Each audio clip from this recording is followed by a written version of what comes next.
오늘 하나님의 말씀은 잠언 26장 1절에서 16절에 있는 말씀입니다.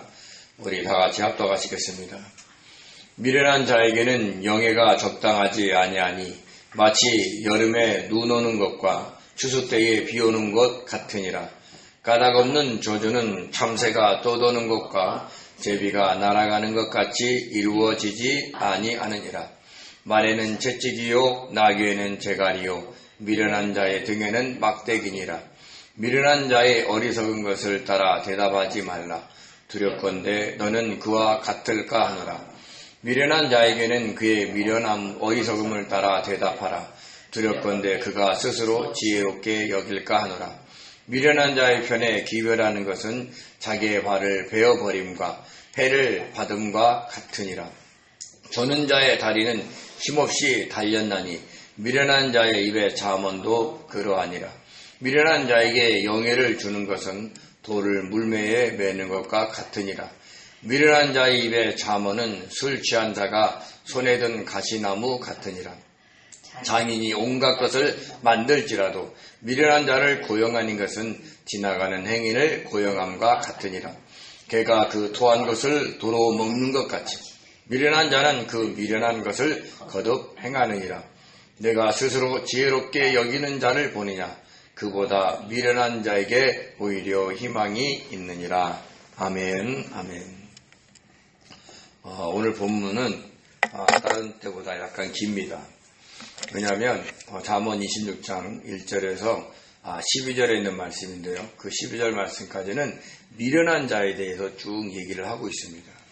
미련한 자, 히브리어는 캐실인데 바보, 멍청이, 어리석은 사람이라는 뜻이 있습니다. 그래서 우리는 보통 성경을 읽을 때 미련한 자다라고 얘기하면 나는 아닌 줄 알아요. 왜요? 나는 바보나 멍청이가 아니기 때문에 그렇습니다. 그런데 특별히 잠언에서 말하는 미련한 자는 바보, 멍청이가 아니라 하나님을 의지하지 않고 자기 뜻대로 자기 고집대로 살아가는 멍청한 사람을 이야기를 하고 있습니다. 반면에 잠언에서 말하는 지혜로운 자는 똑똑하고 영리한 사람이 아니라 지혜이신 주님의 뜻에 순종하는 사람이고, 명철한 자는 성령의 조명하심과 인도하심에 순종하며 살 줄 아는 사람을 의미하고 있습니다. 그러므로 오늘 본문 잠언 26장 1절에서 12절에 있는 말씀은 미련한 자가 주는 악영향에 대해서 집중적으로 말하고 있습니다. 그런데 저와 여러분도 이 미련한 자에 해당될 수 있다는 것을 아셔야 돼요. 왜냐하면 우리도 주님의 뜻보다는 나의 뜻, 내 고집대로 살아갈 때가 있기 때문입니다. 1절에 이렇게 얘기를 했습니다. 미련한 자에게는 영예가 적당하지 아니하니 마치 여름에 눈 오는 것과 추수 때에 비 오는 것 같으니라 라고 얘기를 했습니다. 영예, 이 영예는 뭐냐면 어떤 권력으로 인해서 얻어지는 영광을 얘기를 하는 거예요. 그래서 미련한 자에게 명예가 적당하지 않다라는 얘기는 미련한 사람에게 권력을 주면 안 된다라는 얘기를 하는 거예요. 자기 뜻대로 자기 고집대로만 살아가는 사람이 권력을 가지면 어떻게 되겠습니까? 그 사람이 소속된 기관이나 아마 나라까지 엉망이 될 것입니다. 왜냐하면 이 미련한 자가 권력을 잡으면 원래 흘러갔다는 그 업무 루틴을 무시하고 자기 뜻대로 일하려고 막 독촉을 하기 때문에 그래요. 안타깝게도 어제 12.3 비상계엄을 선포한 전직 윤석열 대통령에게 내란죄가 적용이 돼서 사형이 구형이 됐습니다. 우상숭배하는 자로서 자기 고집만 내세운 통치자였습니다.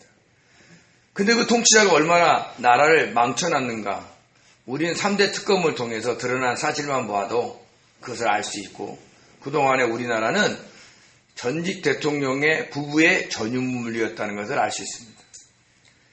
그러니까 원래부터 운영되어 왔던 모든 국가 시스템을 엉망으로 만들어 드리는 거죠. 한마디로 말로 절차도 무시하고 하고 싶은 대로 한 것입니다. 그래서 미련한 자가 영예를 얻으면 마치 여름에 눈이 오고 추수 때 비가 온다라는 거예요. 여름에 비가 와야지 추수 때 해가 좋아야 되잖아요. 근데 그런 자연 법칙이 깨진다는 거예요. 그러니까 일상이 망가진다는 얘기를 하는 겁니다. 혹시 저와 여러분의 삶에 그런 경우는 없는지 우리는 돌아보셔야 돼요. 내가 주장해서, 내가 고집해서 일상으로 돌아가는 많은 일들을 망가뜨려 놓진 않는지. 그러면 저와 여러분도 여기서 미련한 자가 될 수 있다는 것을 아셔야 되는 겁니다. 물론 직장이나 가정에 개혁과 혁신을 이루기 위해서 뭔가 혁신적인 행동을 할 수는 있어요. 근데 그 저변에 자기의 뜻과 욕심 그리고 고집을 이루기 위해서 기존 방식을 깨트린다면 우리 역시 미련한 자이라는 것을 아셔야 되는 거죠. 남의 나라 대통령이지만 현재 미국 트럼프 대통령을 한번 보십시오. 이분에게 대통령이라는 권력을 주어지니까 어떻게 돼요? 이민자를 단속한다고 자국민들을 때리고 죽이고 있습니다. 또 자국의 이익이 된다고 베네수엘라 대통령을 잡아옵니다. 이제는 이제 그린란드까지 병합하려고 합니다. 거기에는 풍부한 자원이 있고요. 또 나중에 북극 항로가 개척이 되면 큰 이익을 볼 수 있기 때문에 그렇죠. 그러니까 자국의 이익을 위해서 완전히 국제 질서를 깨트려 버리는 겁니다. 며칠 전에 미국이 가입됐던 모든 국제국에서 탈퇴를 했습니다. 그러니까 미국 마음대로 하겠다는 거죠. 이것이 바로 여름에 비가 와야 되는데 눈이 오는 거고 추수 때 햇빛이 쬐야 되는데 비가 오는 거예요. 완전히 망가지는 겁니다. 저와 여러분이 가는 곳에는 이런 망가짐이 없기를 바랍니다. 그래서 내 주변에 나로 인해서 뭔가가 망가지고 있다. 그러면 우리가 한번 돌아볼 필요가 있습니다. 2절에는 이렇게 얘기를 했습니다. 까닭 없는 저주는 참새가 떠도는 것과 제비가 날아가는 것 같이 이루어지지 아니하느니라 라고 얘기를 했습니다. 미련한 자의 특징 중에 뭐냐면 다른 사람이 자기 뜻대로 움직이지 않으냐면 그 사람에게 화를 내고 어떨 때는 저주까지 한다는 거예요. 또 힘도 없고 권력이 없어서 겉으로는 저주를 못해도 속으로는 욕하고 저주하기도 하죠. 이처럼 자기 말을 듣지 않는다고 그래서 아무 잘못도 없는 사람에게 저주하는 것은 아무 소용이 없다는 거예요. 참새가 떠도는 것 같이 땅에 내려앉고 빙빙빙 도는 것 같이 그리고 제비가 날아가는 것 같이 그 땅에 이루어지지 않는 거예요. 그러니까 그 저주가 목적지를 찾지 못한다고 얘기를 하는 겁니다. 옛날 숙종 때요. 장희빈이라는 여자가 있었어요.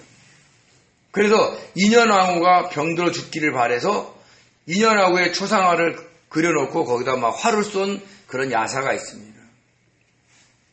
요즘에도 인터넷에 보면요. 저주 인형이라고 팔아요.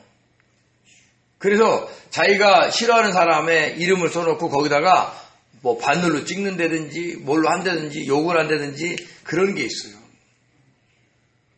근데 우리가 알아야 될 게 뭐냐면 내가 잘못해서 불이익을 당했는데 상대방이 잘못하지 않았는데 그런 저주를 했다. 그럼 그 저주는 그에게 가지 않는다는 얘기를 하는 거예요. 더 나가서 그 저주가 저주하는 자기에게 돌아올 수 있다는 것을 우리는 아셔야 된다는 거죠.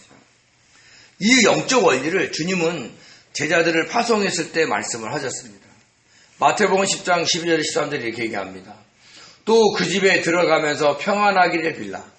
그 집이 이에 합당하면 너희 빈 평안이 거기 임할 것이요. 만일 합당하지 아니하면 그 평안이 너희에게 돌아올 것입니다.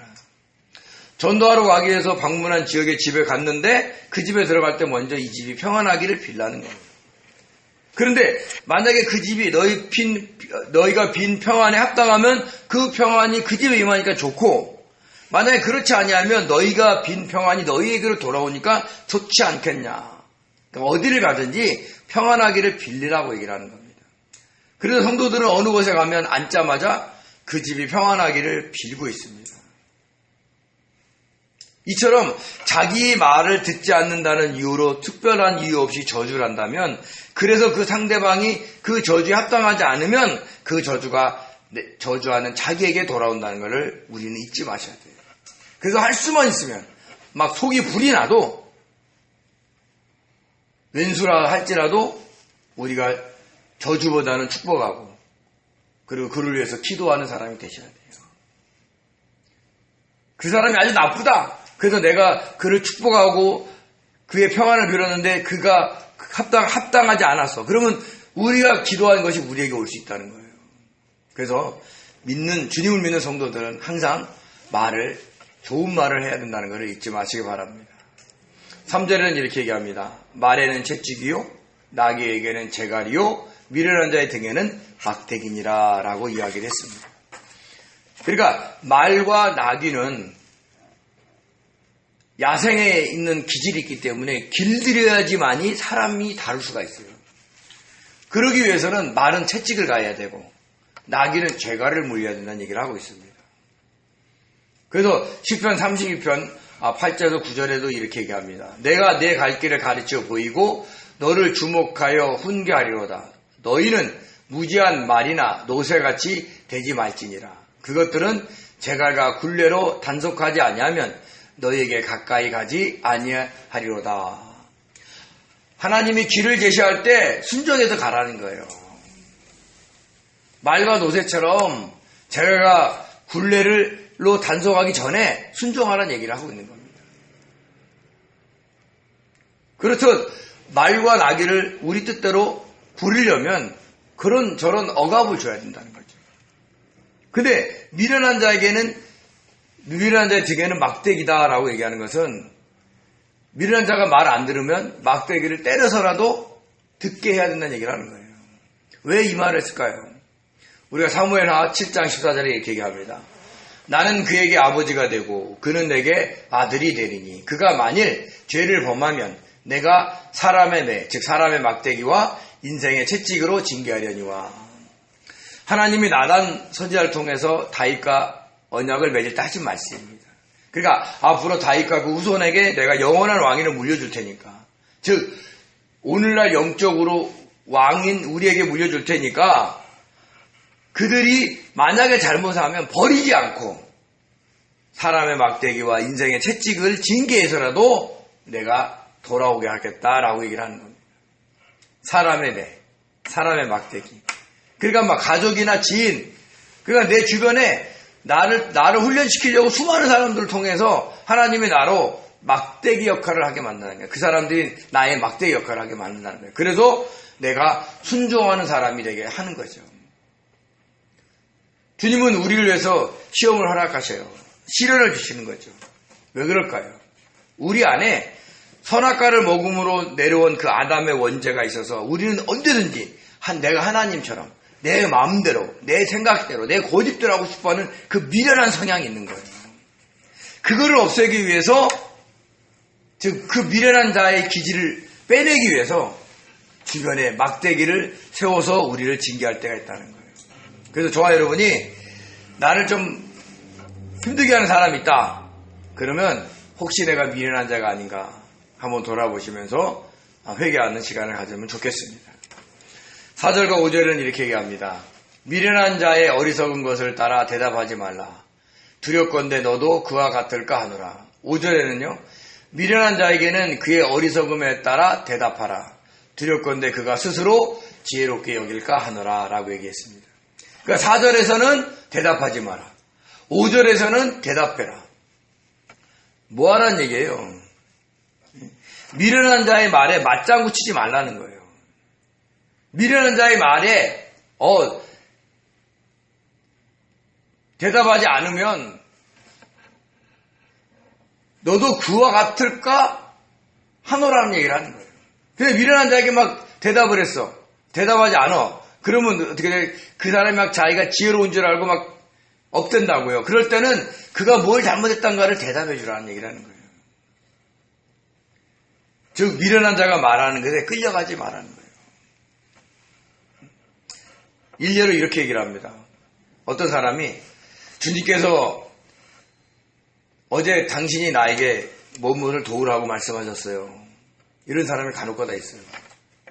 그럼 뭐라고 대답했냐면 어제 주님이 나한테 당신 도우라는 말을 하지 않았어요. 이렇게 얘기를 하는 거예요. 그러니까 그 사람은 자기에게 이익이 되기 위해서 말을 하면 그 어리석음에 따라서 맞장구를 쳐줘갖고 그 사람이 그게 잘못된 길을 간다고 알려주라는 얘기를 하고 있는 겁니다. 그래서 참 우리가 이것을 진짜 지혜를 잘해야 돼요. 대답할 것을 우리가 찾고 그래야 된다는 얘기를 하는 겁니다. 그래서 저와 여러분이 그런 사람들한테 끌려다니지 않기를 바랍니다. 6절에는 이렇게 얘기합니다. 미련한 자의 편에 기별하는 것은 자기 발을 베어버린가 해를 받은가 같으니라 라고 얘기를 합니다. 미련한 자에게 어떤 소식을 전하잖아요. 그럼 그 사람이 그 소식을 귀담아 듣고 그대로 전하는 게 아니라 자기의 이익을 위해서 자기 생각이 옳은 걸로 변질시켜서 전한다는 거예요. 그러면 어떻게 돼요? 보낸 사람이 해를 당할 수가 있다는 거예요. 그래서 누구한테 무슨 일을 심부름 시켜도 이 사람이 잘 순종하는 사람인지를 보고 그 사람을 심부름 시키라는 얘기를 하는 겁니다. 가령 예를 들어서 어떤 사람한테 이건 정말 비밀이니까 우리 어느 날 시기에 어느 회사에 투자를 합시다. 그리고 그것을 그 미련한 자에게 비밀리 알려주라고 해요. 그럼 이 미련한 자가 그걸 듣고 가다가 자기가 투자한 곳에 그 투자할 사람 보고 투자하라고 얘기해요. 자기 이익이 덕이니까. 그럼 그 날짜에 동시에 투자하려고 한 사람이 해를 받을 수가 있는 거예요. 그러니까 우리가 그것을 알아야 돼요. 속담에 자부월족이라는 말이 있어요. 도끼로 재화를 찍는다라는 얘기를 합니다. 자기의 행동이 결국 자기에게 손해를 끼친다. 그러니까 우리가 정말 내가 어떤 사람을 정말 믿고 심부름 시킬 때 정말 그 사람이 진실한 사람인지를 알고 가야 돼요. 그냥 단순히 친분이 있다고 무턱대고 믿고 했다가는 큰일 난다는 얘기를 하는 겁니다. 7절에 이런 얘기를 합니다. 저는 자의 다리는 힘없이 달렸나니 미련한 자의 입의 잠언도 그러하니라 라고 얘기했습니다. 힘없이 달려있다. 그러니까 다리는 있는데 힘을 못 써요. 보통 소아마비 걸린 사람이 그래요. 그래서 한쪽 다리에 소아마비가 걸린 분이 이게 절면서 걷죠. 힘을 쓸 수 없는 다리로는 또 힘차게 달려갈 수가 없는 겁니다. 근데 그것이 뭐냐? 미련한 자 입에서 잠언이라는 얘기예요. 그러니까 미련한 자도 자기 생각에 옳은 대로 막 얘기한다는 거예요. 사실 저와 여러분도 미련할 때 막 내 고집 우길 때 우리도 이 미련한 자 입의 잠언처럼 찌르는 말을 막 할 수 있다는 거예요. 충고말을 할 수 있다는 거죠. 근데 결국은 뭐냐? 그 미련한 자의 목적이 자기를 위한 거고 상대방을 위한 것이 아니기 때문에 힘이 없다는 얘기를 하는 거예요. 그래서 합당한 이유나 정당한 사유가 없이 자기의 이익을 위해서 말하는 자의 말은 귀담아 듣지 말라고 얘기를 하는 겁니다. 우리는 애지간하면 압니다. 저 사람이 정말 나를 위해서 충고하는지 아니면 자기의 목적을 이루기 위해서 나를 이용하려고 충고하는지 안다는 거예요. 그럴 때는 인정에 매이지 말고 따르지 말라고 이야기를 하고 있다는 겁니다. 이어서 8절은 이렇게 얘기합니다. 미련한 자에게 영예를 주는 것은 돌을 물매에 매는 것과 같으니라 라고 얘기했습니다. 우리가 아까 1절에 살펴봤죠. 미련한 자에게 영예가 적당하지 아니하니 마치 여름에 눈 오는 것과 추수 때 비 오는 것 같으니라 라고 이야기를 했잖아요. 그러니까 앞에는 미련한 자에게 권력을 주면 기존의 질서를 다 깨트린다는 얘기를 하는 거고, 여기서는 미련한 자에게 권력을 주면 물매에 돌을 매는 것과 같다는 거예요. 물매에 돌을 매면 안 돼요. 물매에 돌을 얹어놓고 그 물매를 이렇게 돌렸다가 한쪽 끈을 놔가지고 목적지로 향해서 돌을 던져야 되는 거예요. 그게 돌팔매예요. 근데 물매에다가 돌을 묶어버려. 그래서 한쪽 끈을 놓으면 돌이 날아갑니까? 안 날아가요. 매여 있어요. 그럼 어떻게 돼요? 그게 회전하다가 돌리는 내가 어디 부분에 맞을 수가 있다는 거죠. 제가 예전에 어릴 때죠. 막 운동을 좀 한다고 해서 쌍절곤을 배운 적이 있어요. 네. 쌍절곤을 배우는데 잘못하잖아요. 이게 막 돌리다가 잘못하면 막 머리도 맞고 뒤통수도 맞고 얼마나 아픈지 몰라요. 그러니까 미련한 자에게 권력을 주면 너가 그로 인해서 화를 나가는 얘기를 하는 거예요. 물매를 돌 때 뭐 사람이 있으니까 돌리잖아요. 그런데 그 돌이 안 나가고 자기한테 맞으면 얼마나 아프겠어요. 그래서 우리가 정말 지혜로운 사람한테 권력을 줄 줄 알아야 돼. 그걸 볼 수 있는 눈이 있어야 돼요. 당장 편하다고 자격도 없고 욕심도 많은 사람한테 권력을 톡 맡겼다가는 큰일 난다는 얘기를 해주고 있는 겁니다. 그래서 미련한 자에게 권력을 주면 이렇게 화를 당할 수 있어요. 아까도 얘기했처럼 1절에서는 자연법칙이 깨질처럼 모든 순리가 엉망으로 되는 것처럼 그런 화를 당할 수 있으니까 조심해라 라고 이야기를 하죠. 9절에 이렇게 얘기합니다. 미련한 자의 입의 잠언은 술에 취한 자가 손에 든 가시나무 같다. 아까 7절에 뭐라고 얘기했어요? 저는 자의 다리는 힘이 없이 달렸나니 미련한 자의 입의 잠언도 그러하다. 즉 자기를 위해서 말하는 충고는 힘이 없다는 얘기를 해주는 거예요. 근데 여기서는 뭐라고 얘기해요? 자기를 위해서 다른 사람에게 막 충고하는 거는 술 취한 자가 손에 든 가시나무 같다는 얘기를 하는 거예요. 술 취한 자가 손에 가시나무 들면 어떻게 돼요? 네? 가시나무 막 휘두르고 다닐 거 아니에요. 사실 충고는 전도서 12장 11절에 이렇게 얘기합니다. 지혜자들의 말씀들은 찌르는 채찍들 같고 회중들의 스승들의 말씀은 잘 박힌 못 같으니 다 한 목자가 주신 바니라 라고 얘기하면서 정말 지혜 있는 자의 말을 잘 들으라는 얘기를 하는 거거든요. 찔린다는 얘기 하는 거예요. 근데 미련한 자의 잠언은 찔리긴 찔리는데 자기를 위해서 찌르는 거니까 엉뚱한 충고를 해요. 그러니까 막 가슴에 막 못이 박히는 막 험한 말을 할 수 있어요. 왜 너는 내 말 안 듣냐? 하고 막 쌍욕을 할 수도 있고 말도 안 되는 일 막 시켜가면서 마음 힘들게 할 수도 있어요. 꼭 술 취한 자의 손에 가시나무 같다라고 얘기해요. 그래서 우리가 미련한 자가 지도자인 사람은 그 사람을 위해서 아랫사람이 정말 힘들게 돼요. 그래서 우리가 지혜 있는 자를 지도자로 세울 줄 아는 그런 분별력도 있어야 된다는 거예요. 요즘 우리나라를 보면 정말 지혜로운 사람을 권력자로 세워야 되겠다, 지도자로 세워야 되겠다 이런 생각이 많이 들기도 합니다. 분별하셔야 돼요. 그래서 나이가 많다고 권력이 있다고 무조건 순종하면 안 됩니다. 또 목회자가 얘기한다고 무조건 순종하면 안 돼요. 자기 목적을 위해서 말할 수 있어요. 이번에 12.3 비상계엄 때 몇몇 부하들이 순종하지 않았어요. 그래서 분별할 줄 아는 거예요.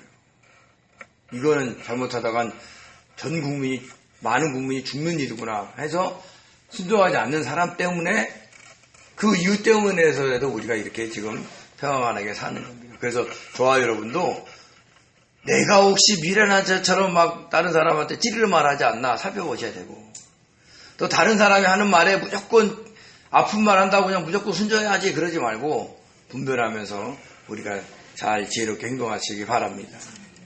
10절에는 장인이 온갖 것을 만들지라도 미련한 자를 고용하는 것은 지나가는 행인을 고용함과 같으니라 라고 얘기를 했습니다. 그러니까 장인이 아무리 좋은 곳을 만들 때 기술 좋은 미련한 자가 자를 고용하는 것은 지나가는 행위를 고용하는 것 같다는 얘기 하는 거예요. 왜냐? 그는 자기가 알고 있는 똑똑한 지식으로 장인이 말한 대로 안 하거든요. 장인이 시킨 대로 해야 돼요. 근데 미련한 자는 자기가 최고인 줄 알고 자기가 지식 갖고 하기 때문에 그냥 지나가는 사람 붙잡고 뭐 좀 시키는 거랑 똑같다는 얘기를 하는 겁니다. 근데 이것을 새 번역에서 이렇게 번역을 했습니다. 뭐라고 얘기냐면 미련한 사람이나 지나가는 사람을 고용하는 것은 궁수가 닥치는 대로 사람을 쏘아대는 것과 같다. 그러니까 원래 생각하는 대로 하지 않고 엉뚱하게 하는 거예요. 그래서 저와 여러분이 정말 다른 사람을 만약에 쓴다 할지라도 그 사람이 인성이 어떤지를 먼저 살펴보셔야 돼요. 그 사람이 뭐 재주가 좋고 기술이 좋고 그거보다 이 사람이 정말 나랑 같이 협력해서 갈 사람인가를 분별해야 돼요. 그러기 위해서 어떻게 돼요? 우리는 하나님께 기도하면서 사람을 쓸 줄도 아셔야 된다는 얘기를 하고 있는 겁니다. 11절에는 이런 말씀합니다. 개가 그 토한 것을 도로 먹는 것 같이 미련한 자는 그 미련한 것을 거듭 행하느니라 라고 얘기를 했습니다. 왜냐하면 미련한 자는 자기가 옳다고 생각해요. 자기가 최고라고 생각해요. 그래서 자기를 돌아보지 않아요. 그러니까 그 미련한 짓을 계속해서 반복하는 거예요. 그게 어떤 거냐? 개가 토하는 것을 도로 먹는 것 같이 그게 더러운지도 모르고 먹는 거 얘기를 하는 거예요. 저 예전에 개를 키울 때 우리가 개가 반가우면 막 입술에다가 막 이렇게 핥잖아요. 근데 자기가 막 토한 걸 먹고 달려오는데 야 이거 진짜 입술을 대주기도 힘들고 네? 그처럼 지저분한 게 없어요. 네? 그래서 가끔 가다가 애완견 키우는 사람 보면 요새는 다 개들이 참 깨끗해요. 옛날 같지 않아서 다행이다 이런 생각이 드는데 그것처럼 힘든 게 없어요. 근데 그렇다는 얘기를 하고 있는 거예요. 베드로후서 2장 22절에 이렇게 얘기해요.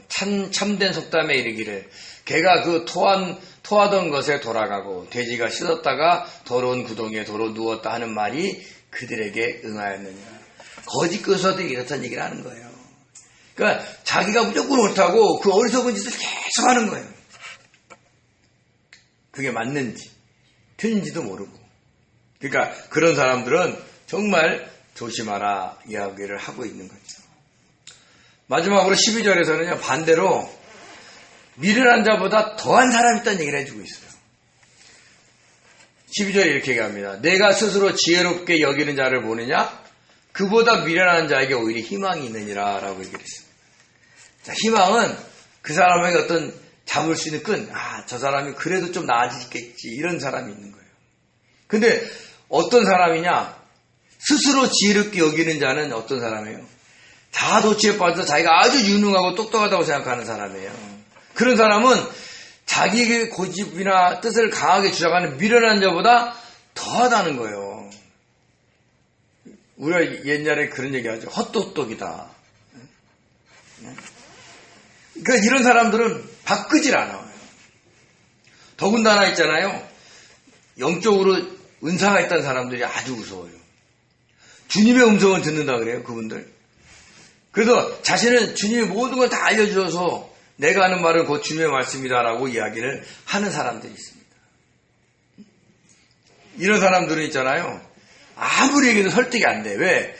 자기가 옳다고 생각하는 거를 주님의 음성으로 들어버리기 때문에 설득이 안 돼요. 근데 미련한 자는 어떻게 돼요?